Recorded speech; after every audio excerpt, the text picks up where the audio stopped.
Welcome, welcome, wildflowers.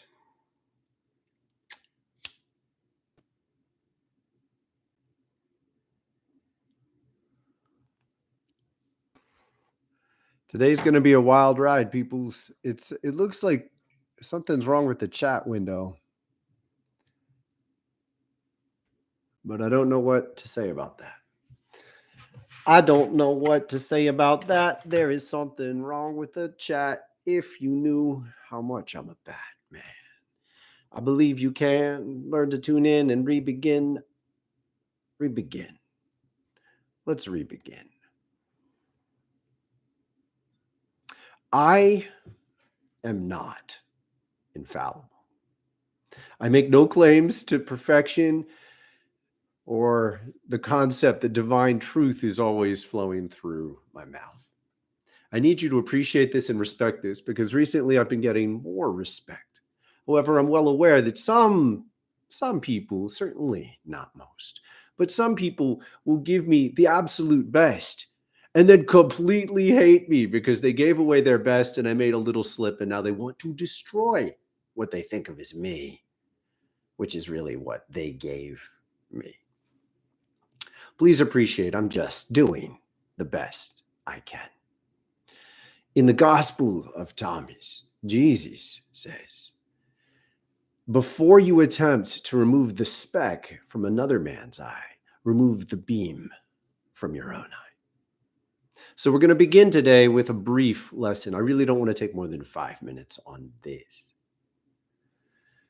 I am able to channel, which means I have resolved enough of the mental distractions, distortions, polarized concepts that would prevent me from connecting with a more angelic intelligence, wisdom, divine presence. However, I'm not infallible. What that means is if you have a beam in your own eye, it's that there is something in me. Let's say this spoon is in my eye. There is something in me that's always in my eye. So wherever I look, it's here. Now, spiritually, this operates with a little more specifics. Let's imagine I was once in a war and I watched a buddy die from a grenade. And I zeroed in on the experience and I saw the grenade flying through the air and it had this certain texture to it. And I every time slowed down and I watched it land and kill someone I loved. Boom. It's stuck in my mind's eye. Now, whenever I see a pineapple, it reminds me of that grenade.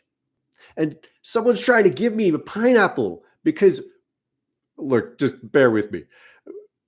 Pineapples are the perfect medicine for my particular problems. I need pineapples, and other people can tell that I need pineapple. But every time someone even says the word pineapple, I see a grenade and I freak out. We all carry our life experience, and anything we haven't resolved is in the way. Now, I have resolved enough that I bring through a lot of truth, a lot of beauty, a lot of love, and I'm very grateful for this. However, I was extremely political growing up. Everyone in my family was. I went off to college. I was involved in student politics, and I was good at it. I gave speeches. I traveled around the country when I was young. So I got a sense of feeling important and powerful within this context. Now, 3 years out of college, I rejected this. 3 years out of college, I'm like, this is sick. I started to heal polarity. I started to disengage from sports, from politics, from a lot of things that are about us versus them. But it's not entirely resolved. I lost someone a couple of weeks ago who got really upset at me for saying with quite assurance that Kamala Harris was going to win. At the time, I was sad. And I was like, well, whatever. They told me that. Then she lost. And I tuned in and I was pissed. I'm like, why did you tell me that? And they said, we didn't. We were telling you something else, but you kept reinterpreting it based on your preconceptions. What they have been telling me, and to be clear, it's not primarily verbal. It's an energetic, it's closer to visual, but it's beneath these senses. So they've been telling me that this time, the end of this year, is the end of history, the end of his story. I see the intertwining of the polarizations. I see truths from both sides of the polarity coming like this, and I interpreted that as a woman, a fierce, seemingly wonderful woman, was going to win. Combine that with the fact that I was hurt by a man. I was hurt by a man with shitty sexual boundaries when I was a child. When I have that beam in my eye, when I see someone who looks like that, exerting power, exerting dominance in a pattern I find familiar, I see remnants of my own wound, remnants of my own projection. That's what I did. I have to tell you, I'm actually liberated, because the primary thing that's happening here is I am very committed to not projecting. And that is a theme for us today. I want you to appreciate that when you are firmly, deeply committed to no longer projecting your energy, you gain so much power. When I think that someone else is a monster, but I am seeing them through the lens of my own spirit, I am literally giving them my energy. I'm giving it to them. And you know what? It is actually more feasible than you might think to, if not fully transmute, to bend energy. So a lot of people who get a lot of attention know this. Any attention is good. They can bend and twist, and if they gather any attention, they can do something with it. There's a buzz. The truth about energy is there is a core essence to it that is simply vibrational. And you know these, even if you don't know that you know these. Meaning you will be able to feel buzz with someone who, on your conscious, emotional, and even mental engagement, is very negative. You don't like them. You don't want them near you. You don't want to think about them, but it turns you on, literally. It brings vibrational presence into your own consciousness. This is always a sign that you have projection to work on. This is a sign for me. I just haven't been ready to fully learn this lesson before. So then I was like, look, I'm going to my teacher within Thoth's temple. And I'm like, well, why didn't you tell me this already? They said, we've been trying. You weren't ready.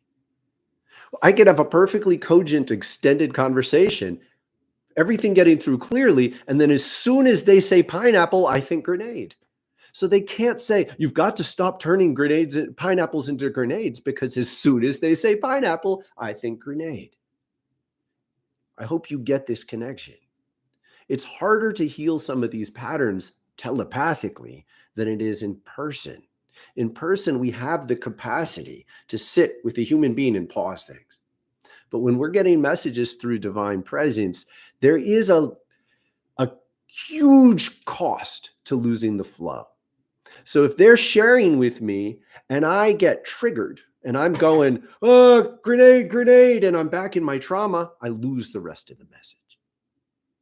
There's a huge cost to having healing work to do in the middle of the entire connection and communication. So they've done the best they could. I've done the best I can. And I hope you can appreciate that my true gift, the integrity that I'm committed to, is when I mess up, I'll come to you and say so.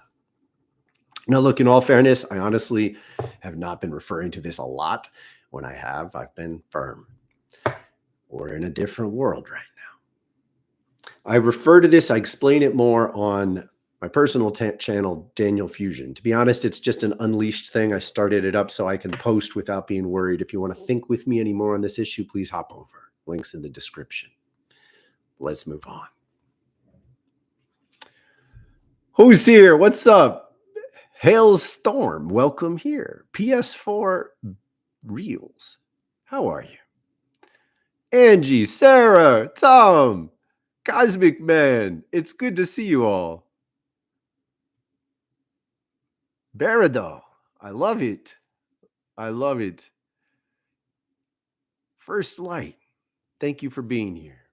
Thank you for being here. Thank you for sharing your presence, your trust, your hope, your likes, which I'm very grateful for, and your commitment to doing this work, because we're in for a good one. I want you to appreciate that aiming for your best is always worth it. There's an interplay between you becoming more vibrant and how that ends up reaching divine awareness and then them witnessing you. Now, for a long time, I've been resistant to this whole word chosen. And then it just, boom, popped through in the channeling 2 weeks ago. I wasn't entirely comfortable with that. I don't like this kind of like, we're better than them kind of thing. And it was like, just firm, clear, cut it out. We make choices. And in these choices, it's pretty practical. Imagine you're looking at a whole field. There's lots of different plants growing in the field.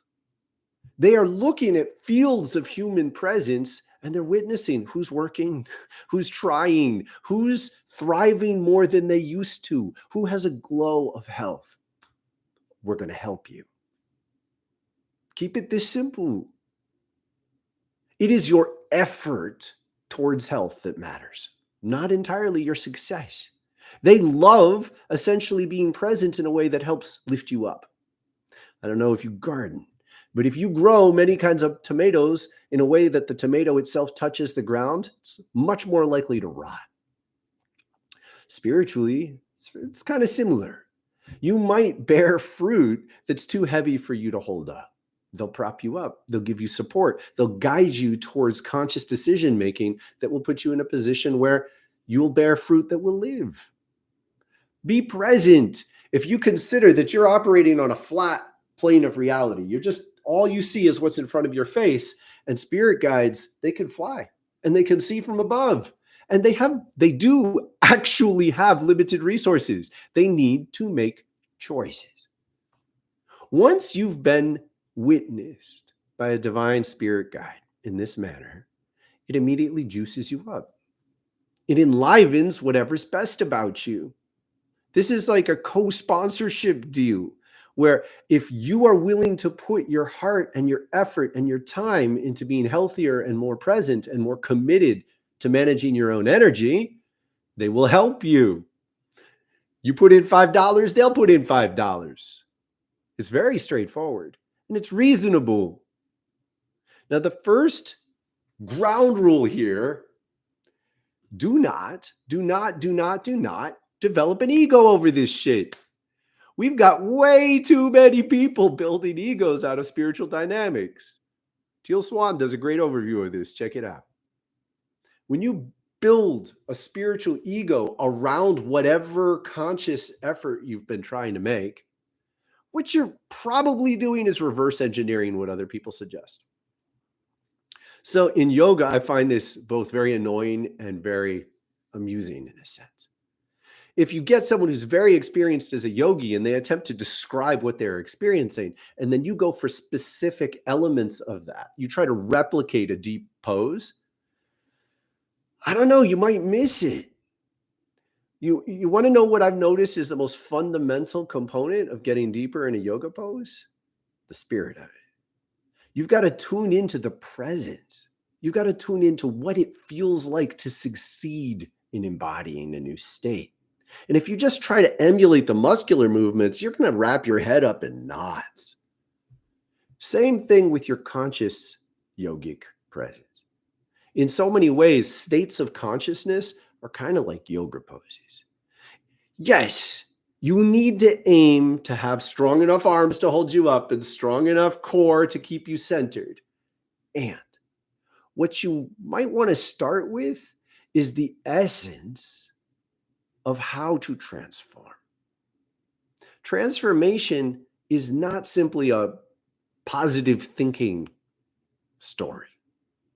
It's an interplay between being focused, positive, focused, and vibrant. And this vibrancy is going to bring to the surface your problems. And this is how we circle in to what happened earlier in the discussion about projection. Because as you become more present and pronounced, you're going to start to get depth.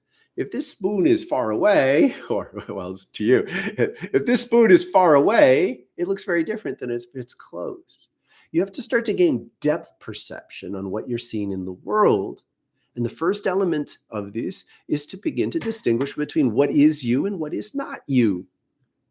Know thyself. Know thyself. Now, this works in a beautiful way because when you do not know yourself, you are saying no to a part of yourself. This is my hand. But if I get mad at you for being all like in my way from seeing, because I think that what I'm seeing when I look is you, I am saying no to a part of myself. I've lost it. When I'm saying no to a part of myself, I am not my full self. When I'm not my full self, I'm not my full power. When I'm not my full power, I cannot tune into truth.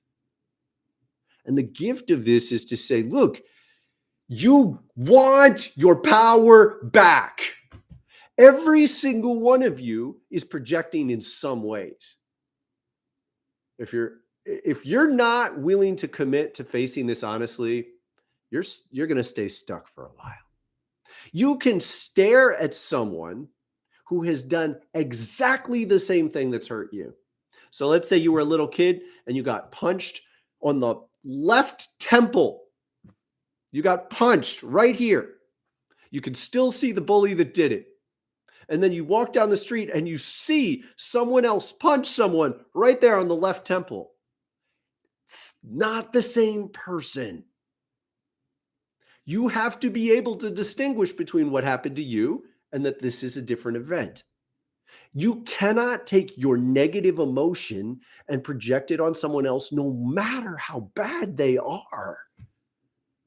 No matter how bad they are, if I project my negative energy on someone else, I have lost that negative energy. If you truly want to resolve negative situations in the world, you must first face them in yourself. This is not vague. And when you do this, you say, that energy is theirs, this energy is mine. Use the three-dimensional reality, okay? Use your hands, use your sense of over there and here to help you draw this boundary. Every single time you do this, you will reclaim. What you're doing is you're saying, any energy from this other person, bounce back. Any energy that's mine, I keep. I am committing to keeping my own energy with me, even when that is a horrible, tragic, traumatic memory of someone hurting me, because I want to keep that memory until I heal. I want to. It's not pleasant. It would be nice to get rid of it for the moment, but it's both lazy and terribly disempowering. If you allow your impulse to avoid temporary suffering to undermine your presence, you will lose your presence. So let me say this very clearly, and I'm asking you to appreciate how much this matters. You don't have a right to your fear. You do not have a fucking right to your fear. This goes for everyone across the cultural and political spectrum right now. This is the most fundamental way I see things go wrong in mainstream cultures. People think they're entitled to their fear. They think their fear is essentially a little bit of a god. If I'm afraid enough, I'll disregard the 10 Commandments. I claim to be Jewish or Christian, but as soon as I'm afraid enough, I'll change the rules. Well, I've got to. If you can't distinguish between someone else doing something and your reaction, this is like basic spiritual work. This is where you must focus your effort. You are not entitled to your fear. In fact, when you get afraid, you want to be doing this right away. Now look, this is the best advice you could get when it's at the most extreme. At most extreme, a gang of men with guns come into your community and you don't know any of them. You are not entitled to your fear. You want to stay super aligned inside and go, what can I do? What can I do? I cannot count the number of times this has worked well for me. You go deep within yourself and you pray. You pray in the moment when it's most frightening. You pray. And you're doing this, essentially. You're saying, I'm not going to embody your fear. I'm not going to become a weak little pawn for your mind. But I'm also not going to be an idiot about this. I'm not going to react at you. I'm not going to fight something that I would lose to. I'm not going to punch someone with a gun. I'm not going to punch someone if I don't have to. Must becomes the absolute ground of how you make your choices. What must you do to keep yourself safe, well, and alive? I'm not going to give you absolute rules that violence is never part of this equation, but I cannot count the number of times I have not had to be violent because I knew how to stay within myself and use my emotional awareness. I was once walking through the woods at night with a girlfriend and her dog. We went way into the woods, and then the sun set and it got dark, and it was like, oh, we got to walk back out. So we're walking out, and we hear some noises behind us. And after a bit, it becomes clear there's something following us. When I sensed what it was, I reacted instinctively. There was a pack of coyotes. I had a glass bottle of water, and I turned and I got ready to break it on the ground. And I walked towards them. Our dog was doing that already, and I was not about to let the dog face this by himself. As soon as I got ready to break that glass, I felt them laughing. Because the spirit of the natural worlds knew that it kind of beaten me. I wanted to be completely, utterly nonviolent. But in that particular instance, the threat of me making a sharp break that glass, the coyotes feel the teeth that I have all of a sudden. They don't want to fight for no reason. They weren't hungry. Wild animals are not stupid. There is a place for such. But I didn't even have to break the glass. They laughed and they left.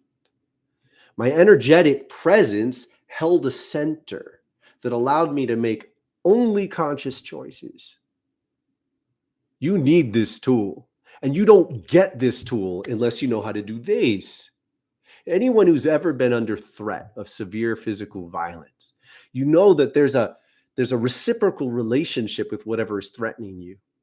Animals, if they know you're too afraid, you're done for. If you try to run from a coyote, there is nothing about you that is frightening once you're running. You have completely played your hand. Energetics are subtle and very, very reactive to these dynamics. But if you own your fear, it's a different story. Your fear is vibration. Predatory spiritual forces want to feed on it. You don't have to not be afraid. You have to not feed your fear to whatever is triggering your fear. And I repeat, you do not have a right to your fear. Once you own it within yourself, you have the ability to distinguish between whatever triggers you and what is you. I once watched a woman, I was at a public meeting in my town, and I once watched a woman come in and she spoke to the entire group of people, and she started freaking out. Someone near her had been robbed, and she was seeing a wave of terror sweeping through the community. She was drowning in it. She could connect the dots between that robbery and one that had happened 3 months ago, and she experienced a wave of terror sweeping over her. And she started escalating her rhetoric, escalating, and they had to escort her out. But an incredible number of group dynamics are driven by such forces. People make semi-irrational connection between events out of proportion with reality, and then they believe they have the power, the right to galvanize everybody to follow them. My country has been covered covered in terrible events ever since it began. Most have. But America has had the odd, confusing, sad circumstance of being so rootless. So in a space that is shared by many people from many places, there's a lack of weaving to our communities. And it's still felt everywhere. I don't know how true this is in other countries, but it is appalling to me how little neighbors interact around me. There is not a fabric of connection around us. And it has so much to do with everybody coming here from different places and not knowing how to develop a new conscious web of connection. And in this lack of conscious web of connection, the things that unite us are often both more influential and more fragile. So if there's a shared fear, that it cuts through, it gets everyone's attention. And people might trip to it because we don't share a lot of other connections that would stabilize the equation. This is the groundwork of demagogues. A demagogue is someone who could step in and verbalize, articulate a commonality that triggers connection where there wasn't any. And fear is such an easy one. I'm going to tell you a story. I know somebody who was hurt. They were hurt by someone who had a certain color skin. The next time I see someone with that skin, I think, oh, they might hurt me. This is just like, for those who have not watched Start Over, this is just like the pineapple and the grenade. If you just free associate anyone who looks like someone who's hurt you and say that you're all responsible for my fear now, you're doing something terrible.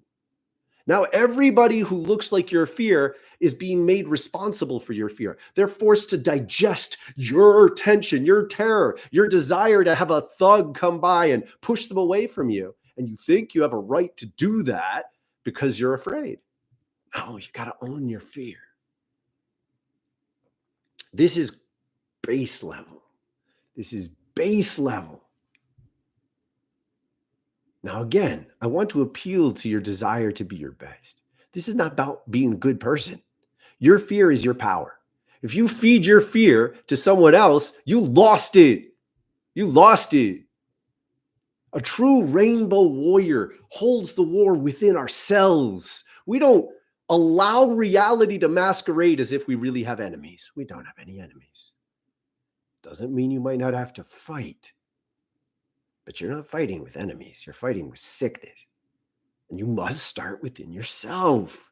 If you don't start within yourself, you don't have an accurate appreciation of what real is. The difference between true and fabricated realities that everyone's investing in.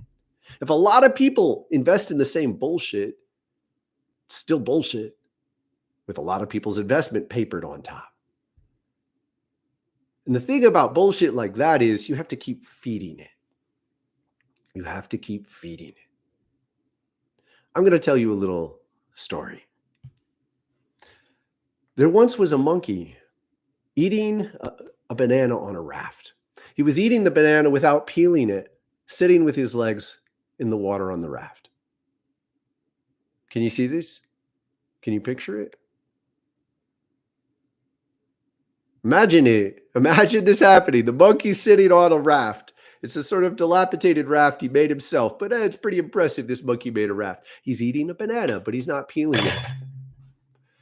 Now we all share this idea. We're all thinking about it. Doesn't mean it's true. I made it up. I never saw this, but now you all thought about it.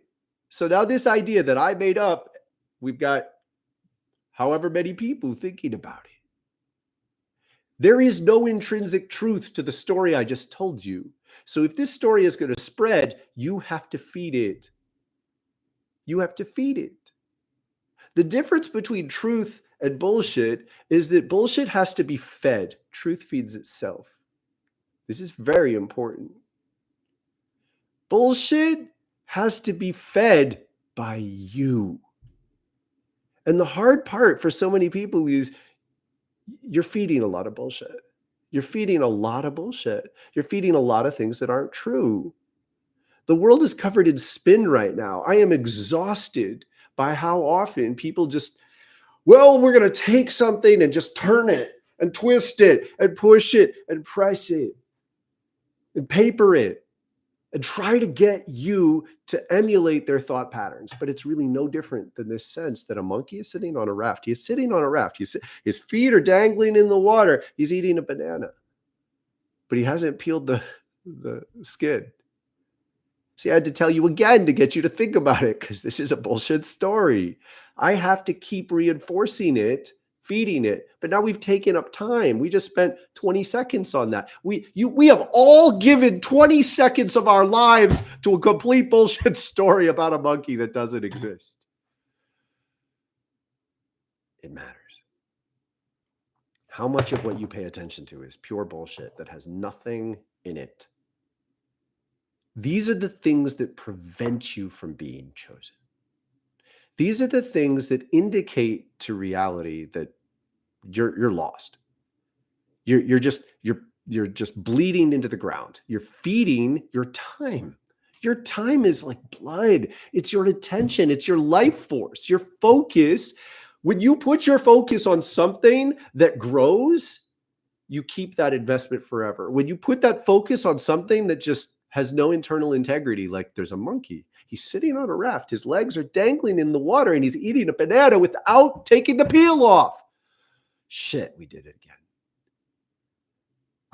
When you feed things that have no internal integrity, you lose that investment. When you feed enough of your life force into vibrancy that has inherent truth, you enhance that truth, and it literally grows spiritual presence. You glow more. You resonate in a way that is perceived, that is seen. You're holding up your little light, and you're doing the best you can to say, I'm here, I'm here, I'm real, please see me. But you're not waiting until you're seen. You're not waiting to be saved. You're doing the absolute best you can. In fact, those are one and the same. When you are doing your best, when you are investing your effort in a healthy, in a good way, that is what resonates more. That is what lights you up more. It has immediate gifts. You get healthier now. You become more vibrant now. I really want you to get these. You become more capable of distinguishing what you are and what you are not. The reason yoga is easily the best way to handle this that I have ever found is that it is so good at internalizing your energy. It's so good at keeping your energy here. In all deep respect to every other form of martial art, whenever you are articulating reality with the plausible forced interaction with another, you've already given away some of your energy just by having to imagine that other as an enemy. The conception of another as your enemy is a gift of your own spirit. You're giving them some part of yourself. I once went into a gathering. There was 200 something people. Still proud of this. More because I was given a gift than anything. And this woman was tearing everyone apart. She was just ripping them apart, shredding them. And I had come late to this meeting. And she was just degrading them, insulting them, telling them they were at fault for everything. And the irony is this. She was moving her hands like this. And she was saying, "You're like Mussolini." And like, none of them were talking. She was the only one talking. Like, she was the only one. If you watch video recordings of Mussolini, he did this a lot. Very violent. And she was doing exactly that movement while she said, "You are like Mussolini."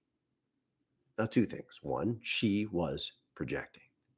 So she was not just projecting, she was embodying it in the moment and attempting to take control. And when people do this, they almost invariably betray themselves. This was so obvious. It was kind of like, are you kidding? Like, how could you accuse someone else of being a Mussolini? No one else is trying to make you be quiet. So I just stood up and I said, "Hey, lady, you're the only one that looks like Mussolini here." And she came over and she started screaming in my face. I just stood there and I felt the energy from her. She was literally projecting in a way that it was so strong anyone would feel it. But this is resonance. These are our exposures to energy in a real way in the extremes. And I just stood there. I'd already said my truth. I didn't have anything else to say. And she just sort of, her energy smashed into me and she left. And I did this.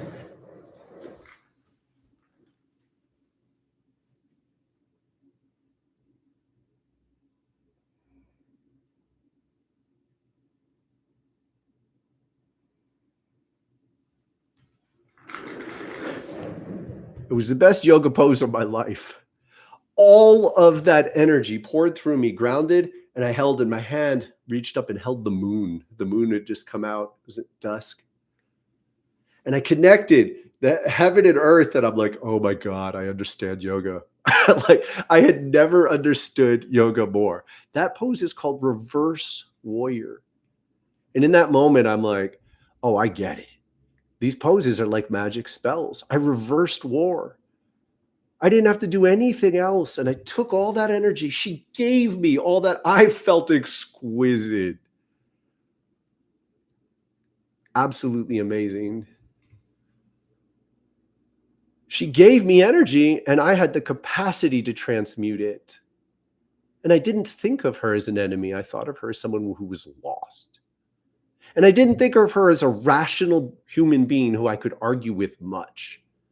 The interaction was to poke a hole in the dynamic and to just demonstrate through my physical presence that I'm absolutely not what you think I am, and I won't internalize it as if I am. When you know yourself, you can do that. If you don't know yourself, you will become what is projected on you. And the reason is very simple. If you don't claim back what's yours, if you are not committed to saying, I want everything that's mine. I don't want to give away anything. I don't want to project anything because that is my energy. But when you're walking around in life and you have 20, 30% of your energy that you're not comfortable with, you don't want it to be you. You don't know it as yourself. You haven't done your shadow work. When you have not done your shadow work, you're always intrinsically asking for a deal. It's beyond your conscious control. You're walking around in life saying, who will take this? Who will take this? Who will take this? This isn't me. I don't want this. I don't want this. This isn't me. And you're looking for a deal. And you are unconsciously saying, yeah, I'll take your negative energy. I'll take yours. I don't want mine, because your negative energy gets right into your heart. Someone else's negative energy just sucks. It's just unpleasant. It's uncomfortable. You don't like it. They're mean. But it's a very convenient distraction from your negative energy. And until you bring your conscious awareness into these parts of yourself, you're always doing this. It's a dark web bargaining. It's a shadowland bargaining that's happening all the time. And you think bad things are happening to you, and that you go out in the world and someone treats you poorly, and you get to talk about it with all your friends, and you get to remember it as if they are the problem. You made that as a deal in Shadowlands. Now, first of all, if you want to do this work, look up Shadow on the channel. There are a fair number of videos that will help you appreciate this with more depth. But in a more present way, understand that it is a regular committed practice that enables this to change. Now, I remain horrified by watching this culture go through the bird flu that we experienced several years ago. I was astonished. Think about how simple this is. If you have to climb over the mountains, you know that in the spring, you're going to have to travel from here to the town on the other side of the mountains. Might be a good idea to get stronger, right? Why did it not occur to more people that the best response to the fear of a potential disease is to get healthy, get stronger? If your body has fewer things to fight with, fewer burdens, and is literally in vibrant, healthy, vibrant presence coursing through you, feeding your immune system, you're going to fight off a disease more effectively. What is wrong that this is not how people think more frequently? Now, the same is true of any other challenge. You look at changes in the world that are devastating, that are frightening, the best response is to see what you can do to become healthier and to become stronger. And for those of you who are interested, I strongly encourage you to take our courses. Start by going to Wild Chakra Yoga and just get a practice going every other day.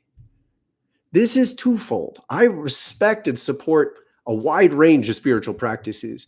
The yoga we're doing is also harmonic with the chakras.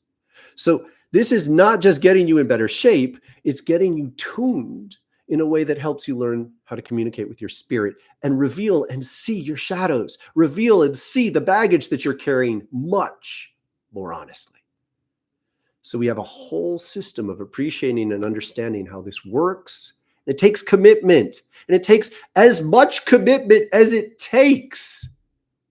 You have to be willing to stack up all your challenges and be stronger than them.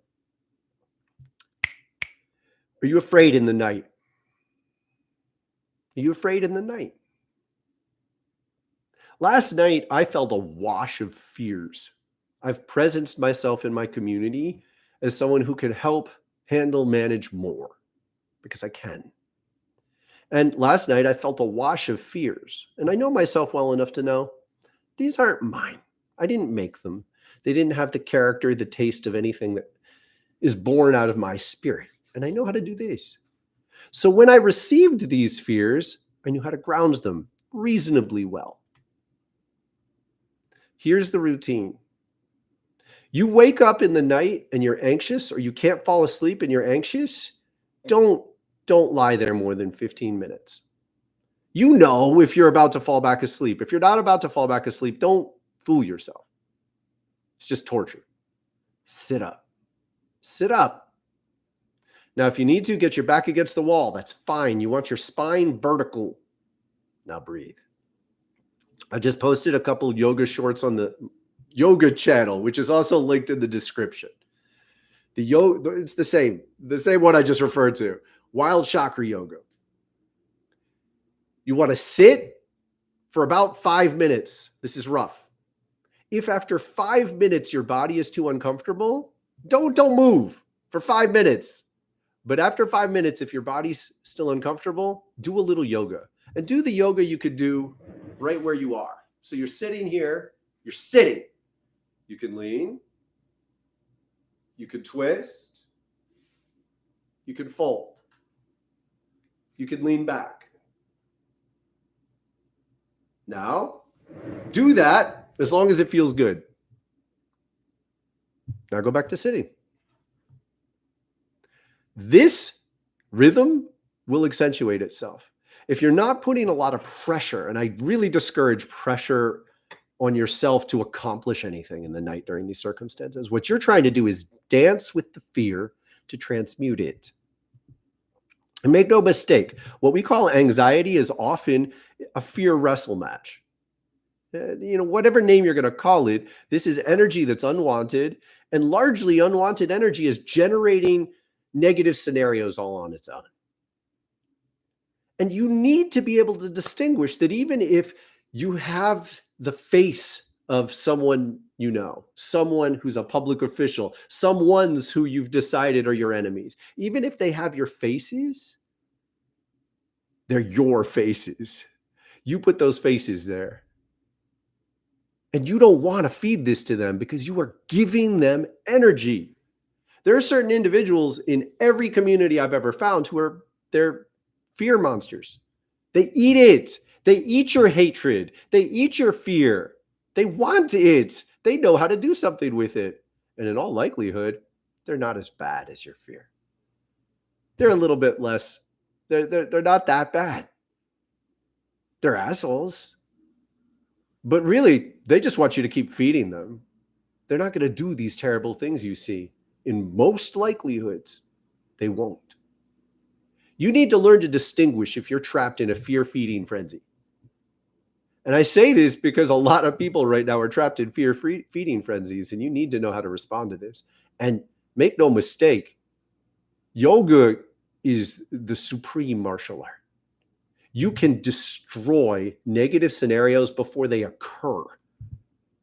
Let me tell you something. Which is better? Me kicking the shit out of somebody, or me picking up on them 5 minutes before they approach me, touching their heart and mind with my vibration, calming them down, and suddenly they think honestly, they'd rather go have a snack. Which is more powerful? If you don't respect your investment in negative scenarios, you'll think shit happens to you. But once you respect it, you're going to start to actively influence the web of life around you in a manner that disenfranchises, that undermines, that pulls the juice out of nasty events before they even occur. But you can't claim this power if you keep operating under the delusion that your fears are not yours. You cannot own this level of influence over reality if you're committed to asserting your conviction that other people are who you think they are, even when you're projecting on them and seeing them through a lens that is your own. That's why projection is the most fundamental lesson I want you to hold today. You must be completely committed to transcending projections. And let me tell you, every rivalry you mention, projection. Every rivalry you mention, one side is investing their positive projections on their positive heroes and their negative projections on their rival, enemy, whatever you call them. And the other side is doing almost exactly the same damn thing. Now, you need to remove these dynamics in order to see reality more clearly. Underneath that, there are truths. There are people we could call bad guys. They're sick. They're seeking to take their pain out on others. They exist. But don't feed them your energy. And then from that cool, calm, focused place, you learn to tune in to the guidance that helps you know what to do. Now, this guidance is always available to you. But the more you commit yourself to enhancing your vibrational presence, attuning your truth, your mind, with your actions, with your choices, trusting the spiritual resonance that results, the more you're going to resonate in a way that gets more help. The more work you do, the more divine presence sees you. As above, so below. But as below, you're lighting up a light saying, help me, I'm ready. But you're not sitting around saying, help me. You're saying, help me. And I'm going to keep going. And I'm going to keep going. And I'm going to keep going. And if you don't receive direct intervention that makes sense to you, be patient. Maybe you're being challenged to be even stronger. Maybe your divine guidance knows full well you've got twice as far to go and you can't afford to wimp out now. You need this. You need this resolve within you. Whatever your challenge is, you have to match it. Don't spend your time praying for a hero. Be your own heroine. And it ends up being an unfortunately beautiful metaphor. Anyone who's done intense narcotics or other kinds of drugs, please appreciate your capacity to induce an extraordinarily enhanced vibrational state is far superior. Now, it's not superior because it's more intense. It's not always more intense. But understand what's going on. Your spirit, mind, and body have harmony. They exist in your potential. Pure harmonies to your mind, body, and spirit have no sacrifice. There's nothing being sacrificed in order to experience the vibrational presence. This is the kind of vibrational presence that resonates and is seen. Your light lights up when you're in harmony. It's not just a more. You're aiming to get stronger. You're aiming to get a broader range of vibrational presence, which is more up, but it's also more down. It is more out, but it's also more in. As you get these attunements to work, you feel it on levels that make it kind of easy to say no to a whole host of other forces. Now be present with this. One of the most immediate gifts of a healthy practice is that you are enhancing how you feel. I can do yesterday morning, I got up and I did a 40-minute practice before the sun came up. I wanted to make it an hour, but I was just grumpy in a way that was unique. And so I had a certain goal and I didn't meet my goal in terms of numbers of things I was doing. But there was a deeper presence sort of saying, it's right to stop. And that was confusing because I couldn't contextualize it. I'm like, why would it be right? I'm just whistling out. I should push through. And I didn't. I felt that practice all day long. When it was just after dinner, my kids were annoying me, and I felt the presence of my practice. And I could tell the difference. I knew I had practiced that day in this particular way because there's a taste to this practice. I was doing a sun surrender. But I didn't do a long one, and it was still enough. I felt the vibrancy in my body in a way that enabled me to keep my attention on myself. I could focus on that vibrancy in a way that enabled me to not be as annoyed at my kids. I can't say enough how much this is the way. The world will challenge you. The world will frustrate you. The world will annoy you. You need to generate more vibrancy, vibrational presence, health than the intensity of whatever you're facing. Whether it's a fear, whether it's a frustration, whether it's an anger, whatever it is, whether it's an invasion, whether it's a violation of your privacy, whether it's a pull on your attention and time, you need to be able to presence a vibrational intensity that's enough to keep your focus. It's a very practical challenge. And what I learned yesterday was that I always do 5 sets of sun surrenders. And if you don't know what this is yet, go explore. They're worth it. I never do 4 sets. 4 sets was enough. I need to register in my mind that I don't always have to do more. That was enough medicine to carry me through that day. Now, I could tell the difference. I could tell I hadn't done 5. I'm attuned enough. I wanted a little more, like I'd broken myself down a little, given my all. Nonetheless, the more important lesson yesterday was, dude, sometimes if you've only got 40 minutes, you can accomplish what you need. I'm saying this to myself. You will be so happy to liberate yourself to explore these balances because more is not always better. When you appreciate that you're attempting to dance with life, you're attempting to dance with your life as it is, and to discover what do you need. And you dive into this and you can learn to see. You did 20 minutes of yoga and you acted like a total asshole when people bothered you the rest of the day. You needed to do more. You discover trial and error. What is your need? And as you learn to match your true needs, you get to navigate through your days and weeks with a more like intentional recognition. It's not just a brute force mental, do this, do this, do this. You're allowing your own life to show you, oh God, I'm too stressed. I've got to take care of myself.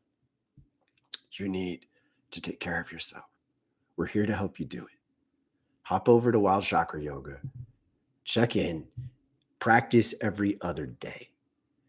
That'll develop questions. Ask them, and we'll lead you further. There's a lot of support. Stick with us. We got you. Now, peoples. We're almost done here.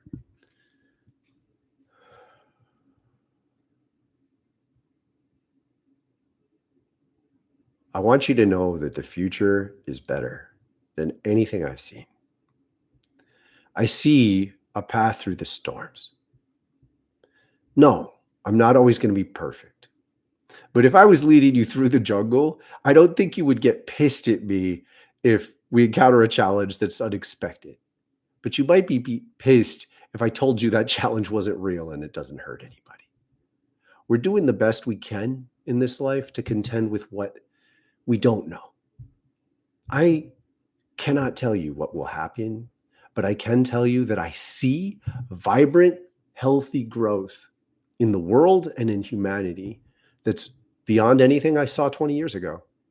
I saw glimmers of this 20 years ago. I saw sparks that I held with the tightest resilience. I cherished little sparks of hope and just kept breathing life into them to remember them, to help them, to let them guide me.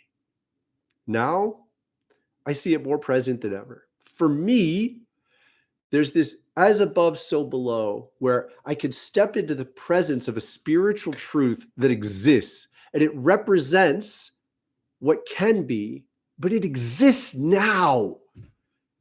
Healthy, vibrant, loving, heavenly, divine presence exists now.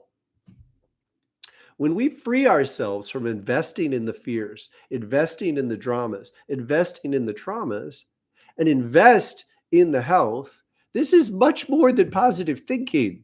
We are planting seeds that grow, and those seeds knock on our door and grab our attention and say, we need some water, we need your attention. When we shift our attention into consistent, ongoing investment in health, we are seen. Divine spiritual guidance sees you when you do this work. And it doesn't wait until you're perfectly successful. The moment you own your fear, you light up. It's not the moment you dissolve your fear, the moment you own your fear, because you're no longer chucking it out all over the world. You're holding it yourself.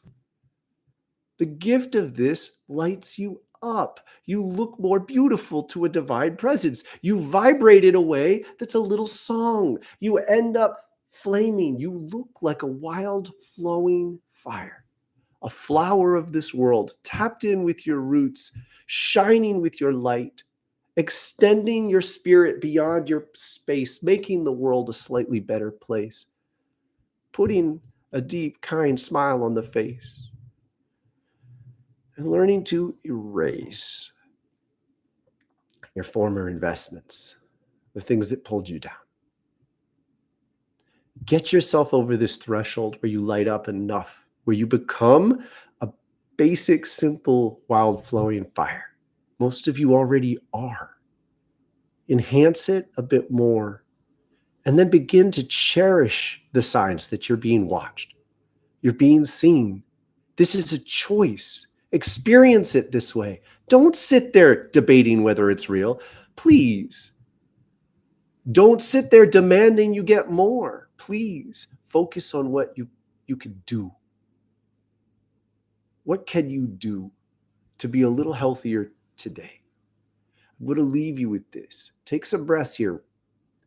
Focus on your heart. I just recorded a little short, put this on the yoga channel to reinforce it. But I want you to be present within now. Focus on your heart. 2 fingers above the base of the sternum. The sternum is this bone that connects the ribs where they start to connect. Right there, you can pinch it. You can poke. Now your goal is to breathe and focus here.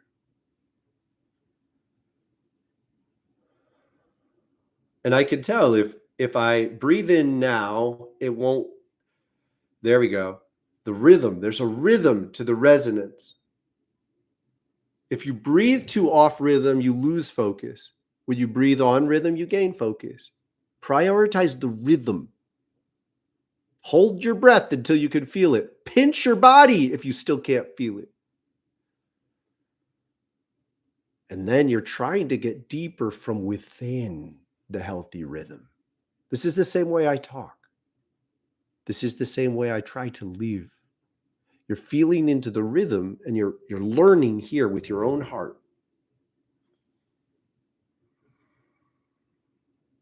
Now, what do you need to do for yourself today that you might not do unless you make it happen? What is one significant healthy step you need to take today to take better care of yourself and to bring more love into your life and the lives of those who you cherish? Do it.